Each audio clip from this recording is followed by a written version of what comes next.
Hello and welcome back to the YouTube channel. We are 3 days or thereabouts anyway done from the Wingless Warriors Explosion event. We had an alright night. Unfortunately, we didn't have a cameraman or a camera person anyway, someone to operate the camera for the first 3 heat races. So unfortunately they won't be included in this video. It's just going to be the feature race, which I'll play for you later on. So if you want to fast forward the video, feel free if you just want to watch the racing, or if you want to hear a recap before we go into the feature race, then stick around and enjoy the recap, I guess. If you haven't already, make sure you hit that like and subscribe button down below and put the bell notification on as well so you get notified of when I upload. Leave a comment as well. Also go and follow our Facebook page. The link will be down in the description down below. Make sure you go and click that link. Now, the Wingless Warriors Explosion event obviously was about 3 days ago, so I've got the results sitting in my lap at the moment. All of the results are all up on my Facebook page, so make sure you go and like and follow it at Wombat RC Racing. So make sure you follow that page as well. As I said, obviously link in the description down below. Click that. Let's try and match up the Facebook to the YouTube. Now, it was an alright night. We did have a few hiccups along the way.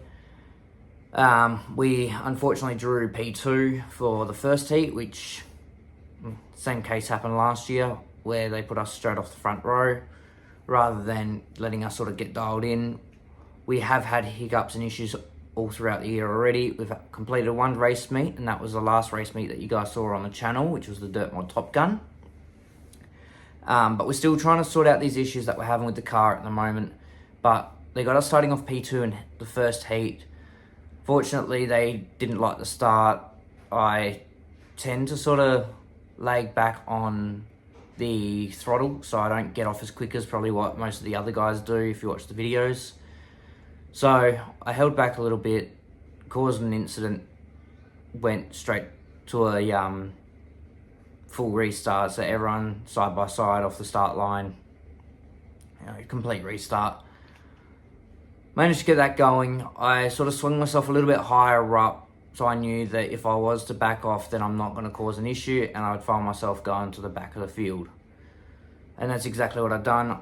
I sort of let off a little bit, came up to the top of the track and let it fall back a little bit to allow the faster guys to come past, knowing that, okay, I probably won't have a shot at the moment as I've still got issues going on with the car.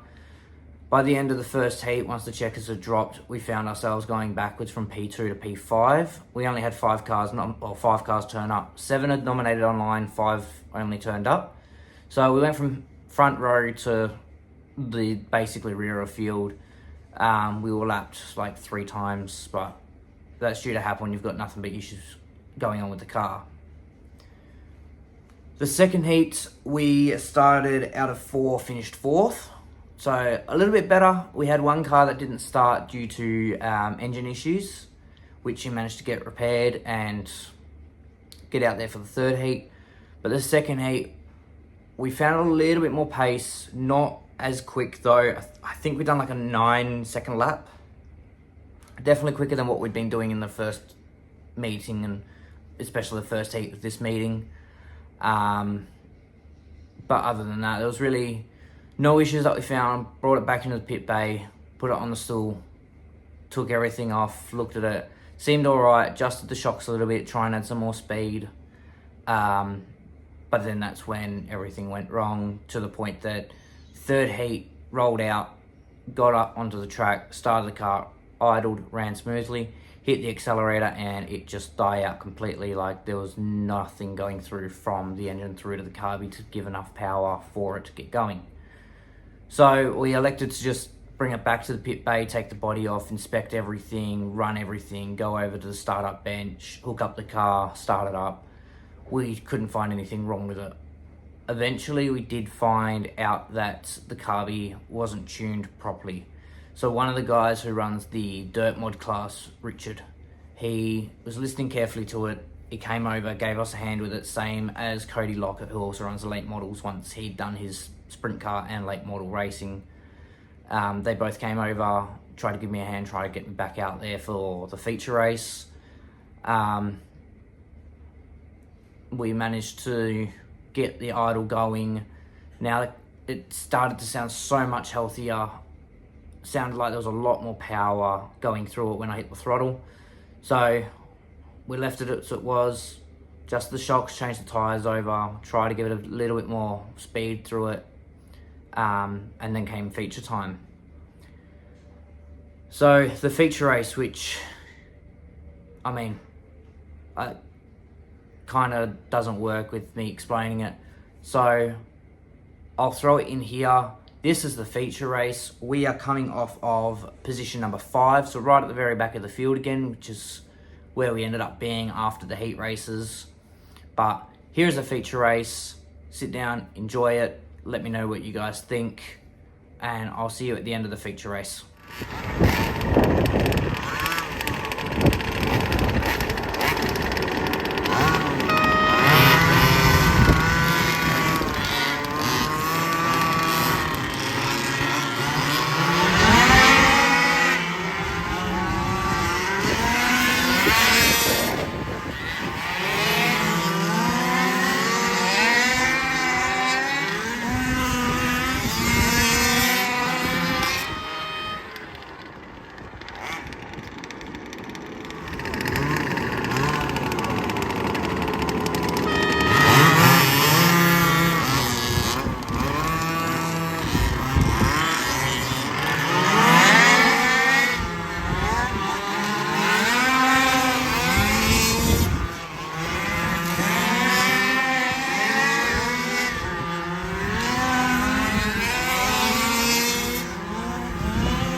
as you can see, in that feature race, we did start in P5. We had a bit of an accident at the start of the race, and unfortunately it meant that one of the drivers had to withdraw from the feature.